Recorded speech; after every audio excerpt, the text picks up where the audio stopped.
Bonjour à tous. Alors, je vous propose un petit rappel. Comment fait-on pour évaluer les performances de ce qu'on appelle dans le langage vulgaire une IA?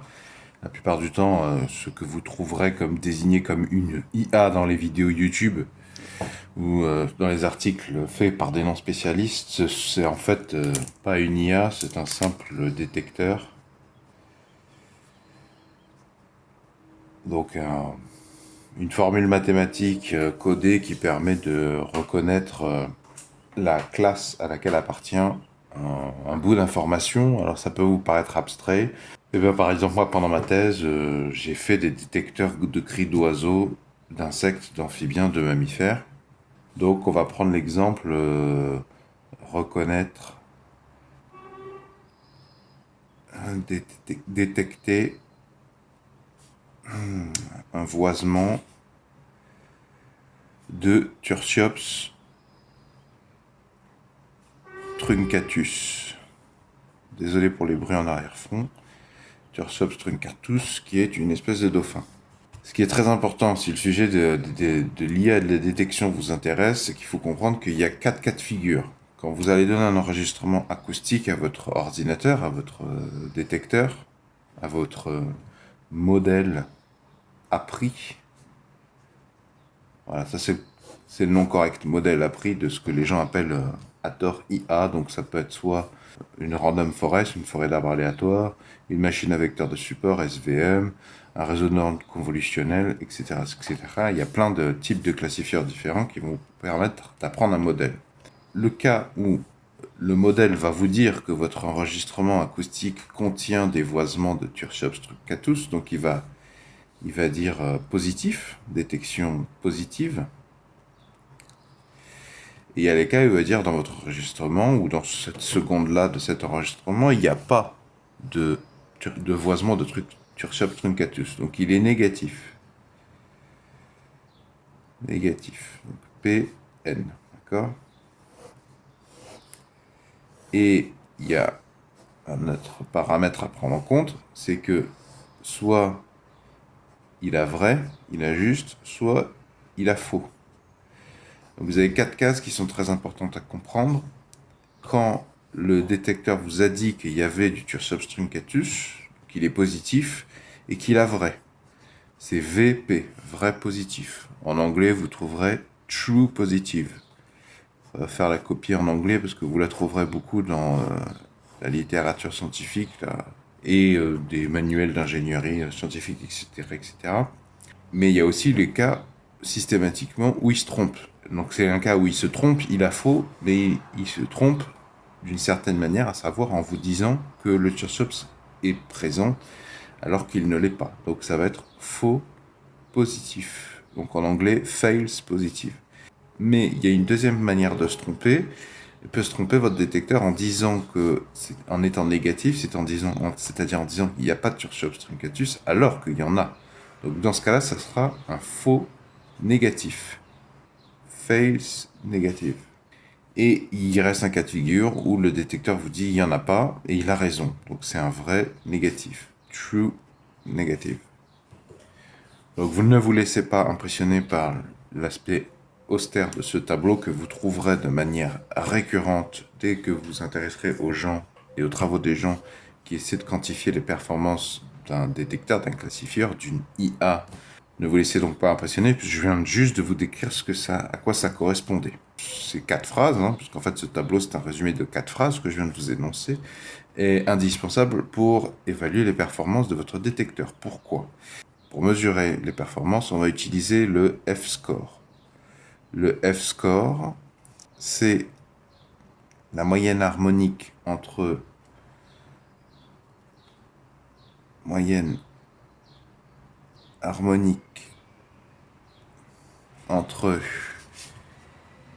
le rappel et la précision. Voilà. Or, pour calculer le rappel et la précision, vous aurez besoin des chiffres que contiennent ce tableau. Il faudra les calculer. On les calculera en utilisant notamment un exemple d'apprentissage qui permet d'apprendre le modèle et en utilisant un deuxième jeu de données qui va servir de test et à calculer ses grandeurs. Faites attention parce que c'est la fête du string sur YouTube. Les gens qui vous parlent de performance, d'intelligence artificielle, de détecteurs, ils prennent les unités qui les arrangent et qui ne veulent absolument rien dire. Pour savoir si un détecteur est opérationnel, c'est le F-score. C'est ça qu'on va regarder, qui est extrêmement exigeant, puisque il faudra un rappel et une précision proche de 1 pour avoir un bon F-score.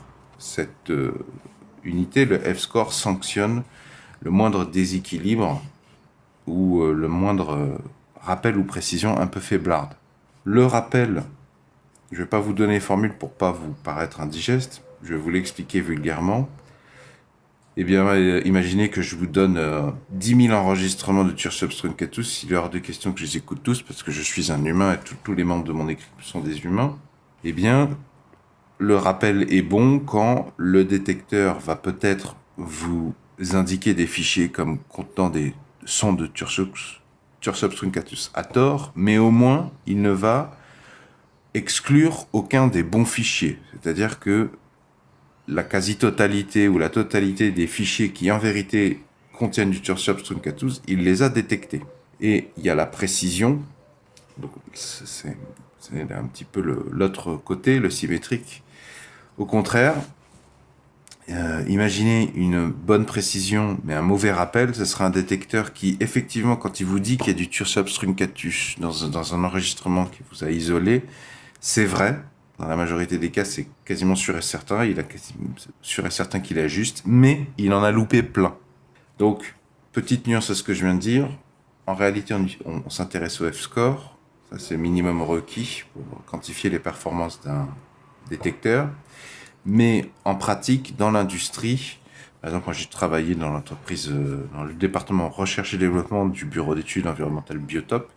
Si vous avez une mauvaise précision mais un bon rappel, un rappel qui commence à être au-dessus de 0,9, 0,95, c'est déjà pas mal, eh bien vous pouvez commencer à faire quelque chose. Parce que comme vous n'excluez aucun enregistrement de votre base de données, vous allez peut-être tomber, donc dans votre exemple, de 10 000 fichiers à 1000 fichiers. Et ça c'est très intéressant parce que vous avez réduit l'ensemble d'enregistrements analysés d'un facteur 10, en lançant un robot qui généralement est rapide. Donc là, vous allez pouvoir demander à vos humains de travailler là-dessus. Là, je rappelle que c'est dans le cas où le rappel est très bon. C'est-à-dire que effectivement, il y a très peu de ces 10 000 fichiers qui contenaient du Tursubstruncatus qui ne sont pas présents là. Donc là, à ce moment-là, on va pouvoir affiner, mettre des humains potentiellement. Si on a une mauvaise une précision décevante de 0,75, on va pouvoir demander au modèle d'aller donner une réponse. Ça sera indicatif, mais les expérimentateurs, les analystes humains sauront que cette précision, elle n'est pas fiable, mais au moins ça leur permettra de s'aiguiller. Et ce que je veux dire, c'est que quand vous avez réussi à diviser par 10 un grand nombre de données, en sachant que vous avez un très très bon rappel, eh ben, ça rend envisageable l'analyse manuelle par des humains des fichiers, ou une sélection aléatoire, quelque chose qui s'en rapproche, et une analyse humaine.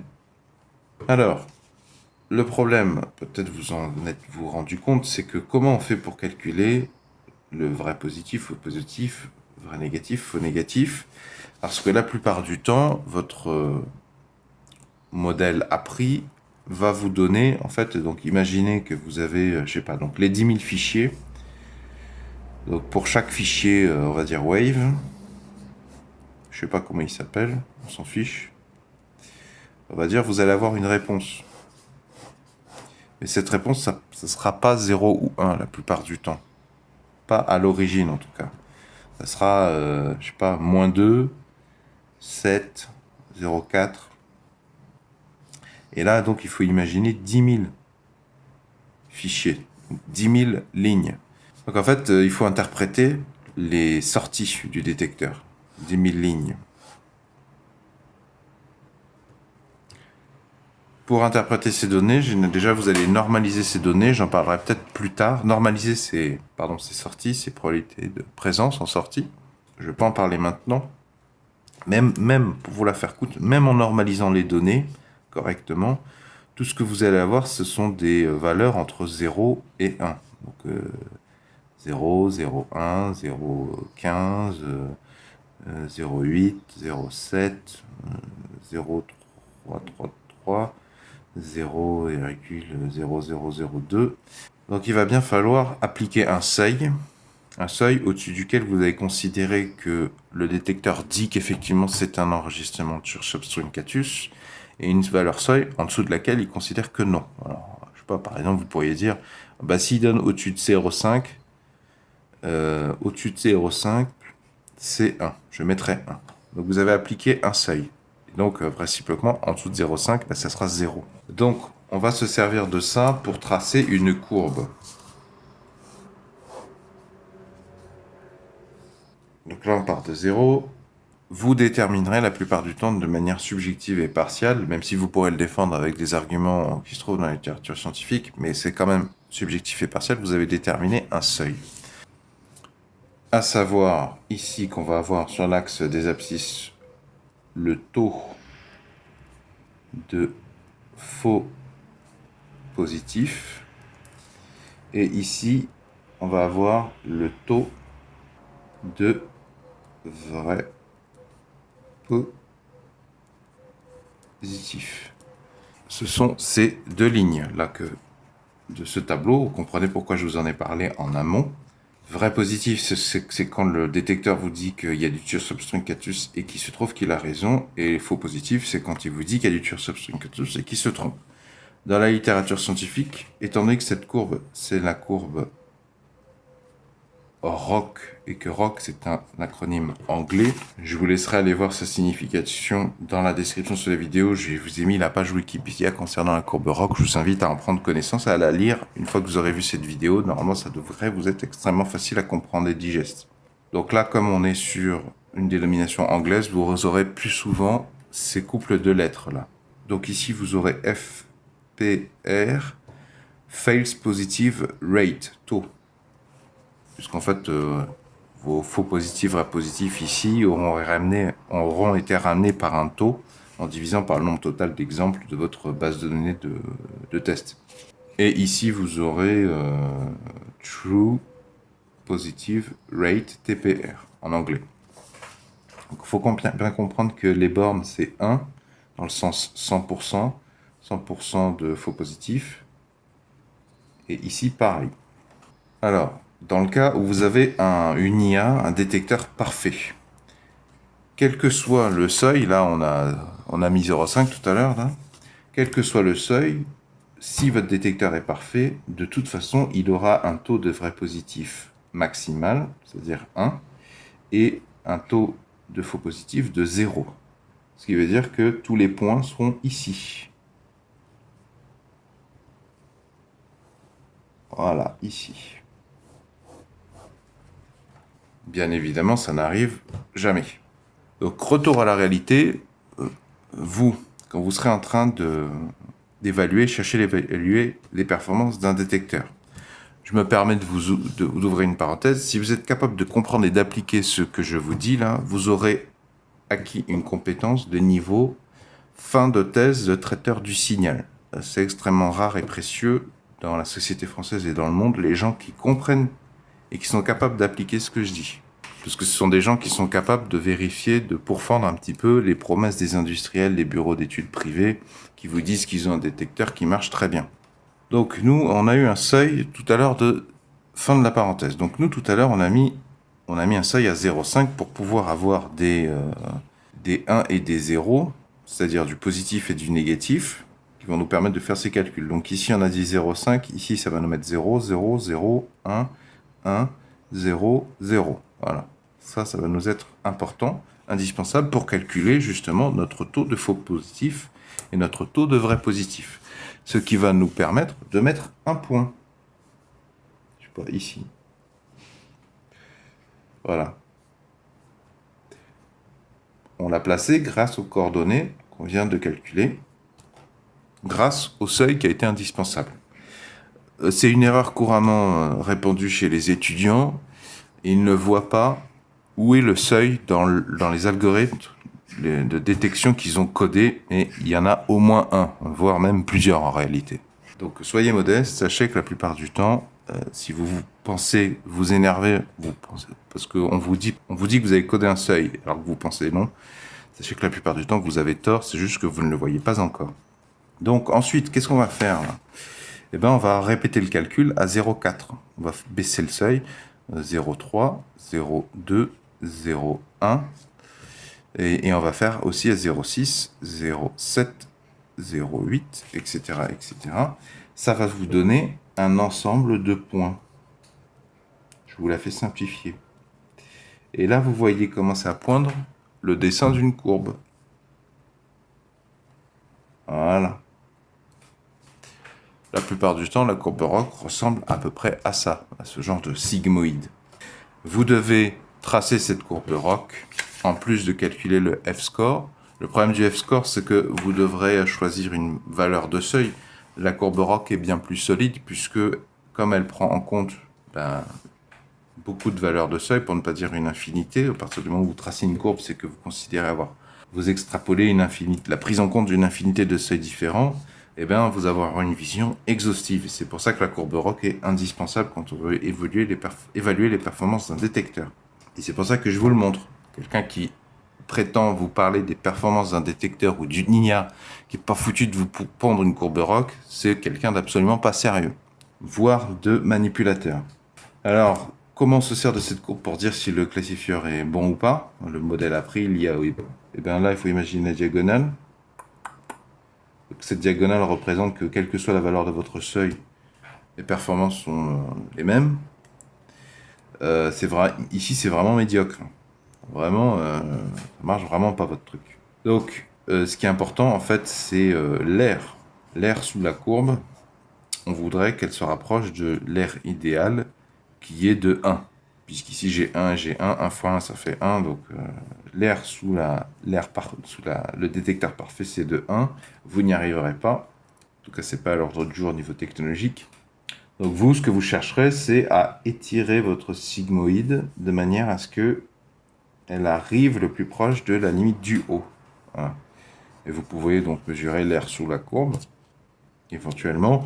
Généralement, ce n'est pas nécessaire, une appréciation visuelle est suffisante. Parce que les industriels, eux, vous sortiront un taux de faux positif et un taux de vrai positif qui les arrange, en fait. Ils vont faire eux-mêmes ce calcul, plus ou moins direct, et puis ils vont regarder le seuil déterminé manuellement auquel ils se sont le moins gourés. Mais ça, on ne peut pas l'utiliser. C'est extrêmement malhonnête, c'est pas comme ça qu'on mesure les performances, notamment parce que quand on va demander, en réalité, on va faire confiance aux performances d'un algorithme, on va le faire travailler sur des jeux de données sur lesquels on n'a pas la vérité, donc on ne va pas pouvoir déterminer des valeurs de seuil une nouvelle fois. On aura pu les déterminer dans le passé, mais on ne pourra pas une nouvelle fois. Dans la plupart des annonces sur les performances des IA que vous trouvez sur les réseaux sociaux, sur Internet, voilà, vous avez moyen de les détecter. Vous devez réclamer la courbe ROC. Et quand quelqu'un vous donne la mesure du rappel ou de la sensibilité ou de la précision, demandez-lui le F-score. Parce que généralement, si on vous donne qu'un seul des deux, eh bien, ça cache que l'autre est mauvais. Mais s'il y en a des deux qui n'est pas bon, le F-score sera pas bon. Or, ça c'est l'opérationnalité en fait. Un F-score qui se rapproche de 1 est une condition sine qua non pour avoir quelque chose d'opérationnel. Sinon, si vous n'avez pas un F-score et que vous avez un très bon rappel, vous vous rapprochez plutôt d'un outil d'analyse automatique qui va permettre de soulager la masse de travail de l'opérateur humain. C'est déjà très intéressant, mais on est plus dans cette situation. Comme d'habitude, je mets mes références, mon profil, mon cursus, pour celles et ceux qui veulent voir un petit peu en détail quel a été mon cursus dans le milieu universitaire. Je vous mets les références dans la description sous la vidéo.